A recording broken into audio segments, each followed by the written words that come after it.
Hello and welcome to another video. I'm Tanner, the founder of Santerre Resume, and today we're going to be talking about applicant tracking systems and compliance, essentially, ATS compliance, and it's going to be in the form of a quiz. And we're going to run you through some of the technical aspects of what to do and what not to do, and just making sure that you're taking advantage of all the easy wins that you can to ensure that you're not wasting time and you're not putting yourself in a situation where you are at a high likelihood of getting your application rejected off of very, very minor things that should just not be a thing.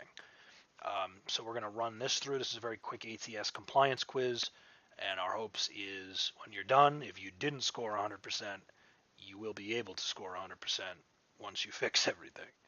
So let's go through. First of all, let's talk about applicant tracking systems, what they are, how they came about, and how they affect you right now. So really, in the past decade or so, the rise of technology and the internet has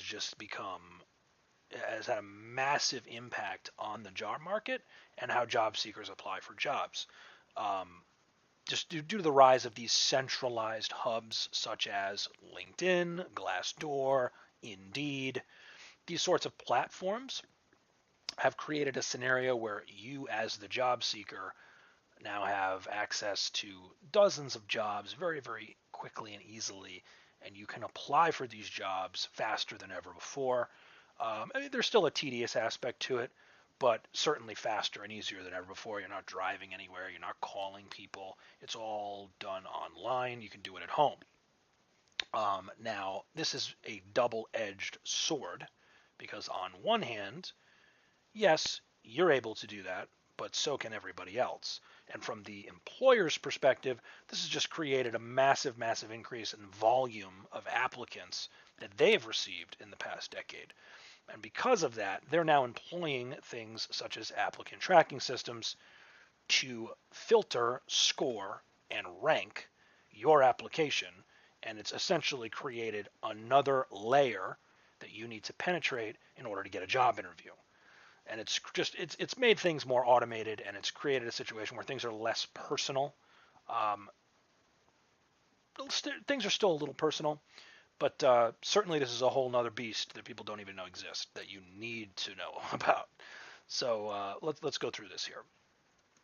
Question one: what types of job roles are subjected to ATS filters? And we have kind of the three common categories. We got entry level, middle management, and then C-suite executive type stuff. And really, if we go through here, it's all the above. Okay, an important element of this is the only way you're getting around ATS, broadly speaking, is if you're applying to small companies that do not get that many applicants, maybe they're only filling one role. When I say small, I'm really saying companies of less than 20 people. So that's not most people. And even for people that are applying to those companies, that might be one of 50 companies that you ultimately have to apply to get a job. So because of that, this affects everybody. It's just a mandatory part of applying for jobs. It's not going anywhere. You need to be aware of what this is. The widespread availability of applicant tracking systems has made them virtually universal across all role types in the job market, even for small companies with fewer than 100 employees. Question two: to maximize ATS compliance, where should you put your contact information? We have near the top of the cover letter, near the top of the resume, header of every resume page, footer of every resume page. This one, I guarantee you, people are going to get wrong. Let's talk about it. So, when I say contact information, I'm talking about city, state, zip code, email address, phone number, and you could say LinkedIn URL as well. We would highly recommend you put, assuming it exists and that it's a high quality profile. And then as far as street address, that's not mandatory. You could put it. You could go either way with it. That doesn't really matter. I would say these 5 pieces, however, is. And then street address you could go either way. LinkedIn URL you could throw in there as a 6th. Now, that being said, trying to embed that information into the header or footer of the document may cause screening errors when the ATS scans your files. And this is just kind of the nature of how things work. And just this idea that text can be on a page and it doesn't necessarily make it readable to a machine. So that's just the reality of the situation. You need to understand that. A corollary of this we will discuss in a different question, but essentially, just because something is written down on the page does not mean that it's readable. And so you need to take that, you need to be cautious about that when you are approaching this whole process to ensure that you're not making errors. So the long and short of it is we want to put it at the near the top of the resume and near the top of the cover letter, but not put them in a footer or a header. Does that mean you can't use a footer or a header? No, you can use them. You can use them for page numbers. You can use them to also put that information there. Just keep in mind, whatever you're putting there may not actually be read. So you got to kind of balance that. And but yeah, certainly it's not going to hurt you to put stuff there as long as you recognize that there's a decent chance that it may not be able to be read. Question number 3, to maximize ATS compliance, how should you format dates on your work entries? And we got some options. We have all numbers, we have years only, we have abbreviated months, we have all the above. This time it is not all the above, and let's talk about it. So really this may seem subtle, but it's actually extremely important. So the vast majority of ATS requires work entries to contain a month and a year. So not year only, and not necessarily an exact date either. And this is for both the start date and the end date. So again, some ATSs will allow for an exact date as far as the day, down to the day for the start and end. But we don't recommend putting that. I virtually no circumstance would I actually put that on the resume. Now, as far as abbreviations, yeah, you can abbreviate it either way, numbers only, writing out the entire month, or abbreviating the month to 3 letters. Those are the 3 main options that we would go for. However, the month is important. Even if you have to estimate, having an estimation of a month is better than no month. Why? Because in the absence of this information, your work entry might be rejected. And that is the last thing that we want to do.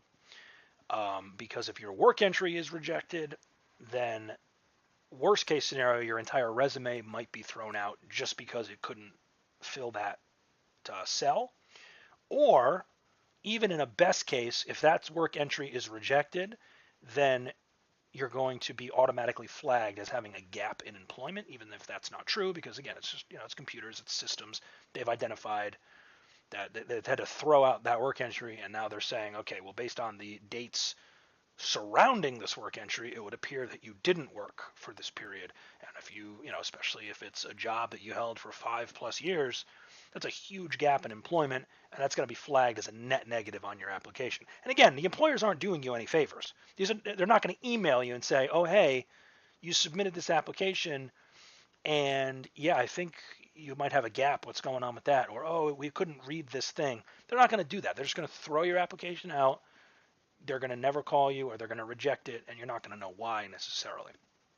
So, and again, is this guaranteed to happen? No, but it comes down to preventing these things. These are easy wins. There's no excuse why you can't do it correctly, so that it prevents these sorts of things from happening. And that's kind of the whole point of that. Again, very subtle, but very important. Question 4. Which design elements can be safely used while remaining ATS compliant? Now, when we talk about ATS compliance, this is kind of the go-to topic as far as design elements. We have images, charts, and hyperlinks, colors and bolded text, tables and columns, and lines and borders. I'm going to run through real quick. Lines and borders, certainly going to be okay. Colors and bolded text, definitely going to be okay.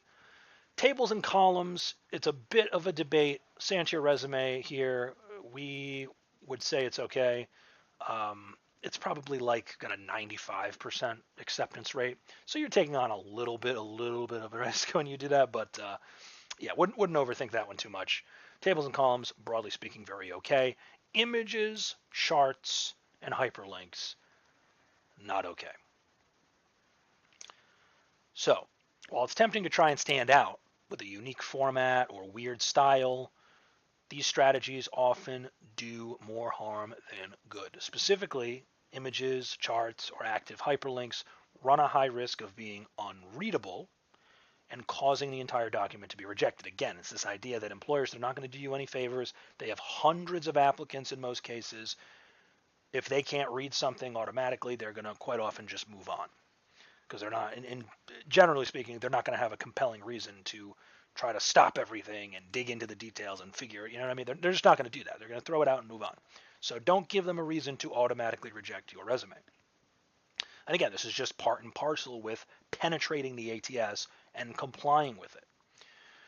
But yeah, so no images, no charts, no active hyperlinks, no headshots. They're not recommended. We occasionally get clients that talk about headshots, wanting to put a headshot on the resume.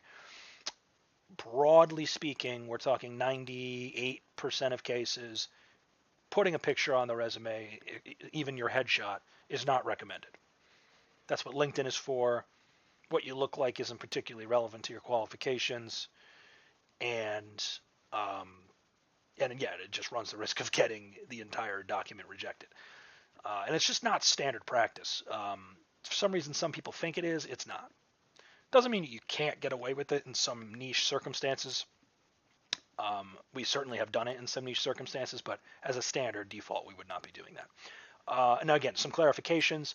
Links like email links or linking your LinkedIn, these are important things to have on the resume. They just shouldn't be hyperlinks. Okay, so they're not active, right? You're not actually linking them to a web page, right? So they're not clickable is really what it comes down to. These are not active hyperlinks. It's just plain text, the URL. That's fine. The plain text URL is fine, just not a hyperlink that is clickable that actually takes you there. Not okay. That causes problems. And then as far as when we talked about tables and columns, and we said tables and columns are okay, very, very important distinction. If you take away nothing from this question, take away that text boxes are not okay. Text boxes versus charts versus columns, not the same thing. They're not the same thing. So it is extremely important that you absolutely do not use text boxes.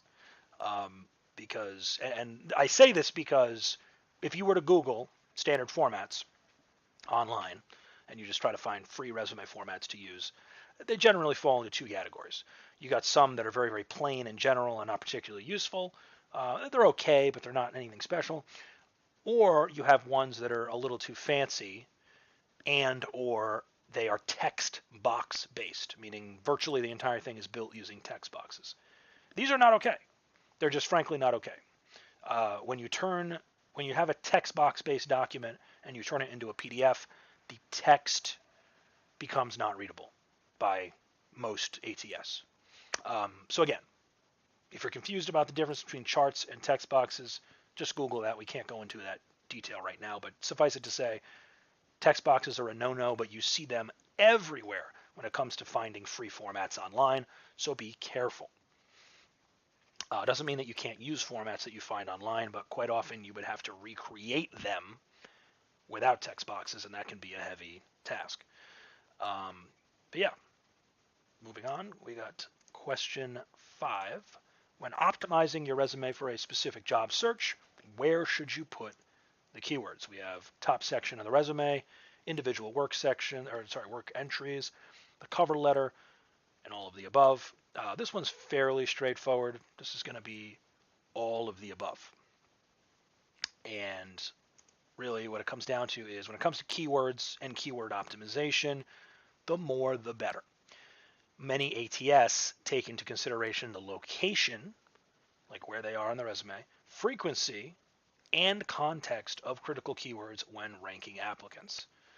That being said, high priority content relevant to the employer should be front-loaded as possible to maximize results during manual review. So this is kind of a concept that we talk about in other videos where we're trying to balance between satisfying the ATS and scoring and ranking highly on the ATS versus ensuring that we're attracting the interest of the hiring manager once it gets to that manual review stage, because you do need both to get the interview. And from a keywords perspective, that means location, frequency, and context of keywords is important, as well as front-loading critical content. And yes, that is part of ATS because, again, things like the location, frequency, and context of keywords will be taken into account in a lot of cases, and a huge portion of ATS scoring comes down to, do you have the right keywords on your resume that the employer is likely filtering for? That is a major component of the scoring and ranking system. So that's why keywords come up quite a bit. In fact, a lot of our clients, they're not super familiar with ATS, but they know it enough that it means that they need to have the right keywords in place. That's generally where most of our clients come from an educational perspective. They don't understand too much of the nuances, but they do know that there's a certain set of keywords out there that need to be on the resume, and they're concerned about that. And they should be, because that is a major component of how they do against the ATS. Thanks for watching. I hope you learned something. As always, if you're looking for the best in resumes, cover letters, and LinkedIn's, just look no further than Santerre Resume. We just combined our smart AI-powered technology with our one-on-one personalized service, and we just deliver outstanding results time and time again. And we've saved millions and millions of hours of combined job search time. It's actually incredible what we've been able to do over the past 4 years. We've happily employed a little over 60,000 clients, and we have a 4.9 star rating out of 5 from about 22. You can see here 2,200 reviews. I believe that's the last 12 months. I would need to check. And some of the reviews you can even see right here, frankly. Also, what you're seeing above me here is the SMART report. That's actually a SMART audit that's based on our AI-powered SMART technology. And what we're able to do is screen your resume for common metrics associated with ATS and what hiring managers are looking for. And this is really just the foundation of what we would use to build a data-driven plan based on exactly where you are, what your current files look like, and where you're going. And don't worry, if you're starting from scratch, we can do that too, but obviously we can't scan something that doesn't exist. So, but yeah, that's what we do. It's all about getting results. It's all about putting together something that is clear, with a clear destination in mind. And that's just all of what we're about at Santerre Resume. And our resume cover letter packages right now are about $129. That's the kind of starting price. That's for most people how much it would be for a resume and a cover letter together. And we have payment plans available should you want to take advantage of that. So really, there's nothing else to say here. You should chat with one of us or one of my certified resume technicians. You can do so at support@santerresume.com, or you can call at 309-592-2025. Either way, I hope you have a great day.